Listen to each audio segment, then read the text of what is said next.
Um, the turnaround from the first half was tremendous.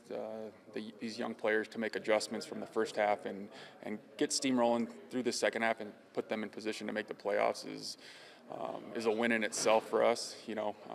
For how many young kids and the struggles and stuff they went through, to see them come back and finish strong is what we talk about all the time, and hopefully that confidence and momentum rolls down into Bowling Green.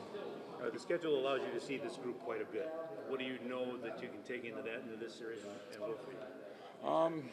Low A baseball is a funny thing. You never know what you're going to get on a given day. Obviously we've had success against Bowling Green. They've had success against us. They do a lot of good things. They have a lot of offensive weapons, but as we know, we have some good pitching prospects that we're going to throw at them, and the way our guys are swinging right now, it was good to see that second game in West Michigan. Those guys go off and get 18 hits and show what they've been doing the whole second half, and hopefully we can carry that into the playoffs. How's that second half really boosted the confidence for this team? Because they're such all young kids, and the adrenaline flows so much when young kids. How much did this second half do for that confidence that made the second half what it was? Yeah, because we talk about how tired you're going to be in August. It's just natural. But for them to find that surge of energy and for them to produce and set records and do all that stuff, like that in itself will create confidence for them going down the road. And this is a special group. If that energy is high and that dugout is loud, these guys flourish off that stuff. And, that's what I'm going to be focusing on and keeping that energy high down in Bowling Green. We'll go to the three starters in order. Baez will go game 1, Avila will come back here and go game 2, and if need be, Morihone will go game 3. How have you been able to deal with some of the changes to the roster here down the stretch? Some of the guys that helped you be so good in the second half are kind of gone. I would be lying if I said we wouldn't want those guys. Tatis obviously was a big loss for us, but the kid deserved to go up to Double-A. We talked to the team, and it was time for guys to step up and fill that void, and we had it. Jack Sawinski got hot and is still hot. Hudson Potts comes off, fills that 3-hole and did a tremendous job. An 18-year-old kid, another 18-year-old kid putting up 20 home runs in a season like that is tremendous.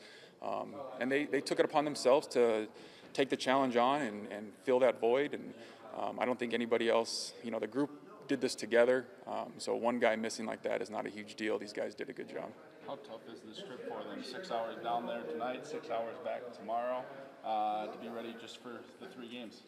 Well, that's the reason why we're leaving today. We'll get in probably around 8 o'clock dinner time. We'll all go to dinner and get a good meal, and they get a full night's rest.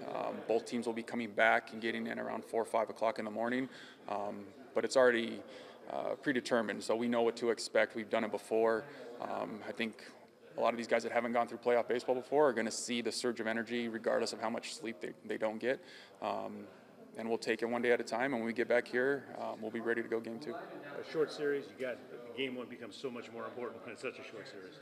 Sure, we're going to throw all the stops out there. We want to get that first one out of the way and get that win under our belt. That creates confidence. I've been in quite a few playoff championship games. I was fortunate in 15 to be in the playoffs my first year as a manager with an affiliate. And it's different. These guys are going to feel something they never felt before, and that energy will be rare but fun to see these guys kind of flourish off that. Casey, you always thought this group could turn it on at some point, even early in the season when the record wasn't what it was, what you wanted it to be. How did you have that patience to stay the course and keep them to stay the course? Yeah, the talent speaks for itself. Everybody knew the talent. It was out there. It just takes a little bit of time with a bunch of young kids to gel, to find their routine. Obviously, it took us a half, but it's a special group. I see the way these guys interact. The chemistry in the clubhouse is something that I've learned is probably one of the biggest things, regardless of what happens on the field. If they're dancing around, they're having a good time and enjoying each other's company, it's easy to go out on the field and work together and fight through those tough times, and they did it. And I just kept them focused on that. I managed stuff that I thought was important and let these guys go out there and show their talents, and they turned it around in the second half. Any changes to the roster from what we saw at the end of the regular season? Changes, for the most part, it's pretty much the same.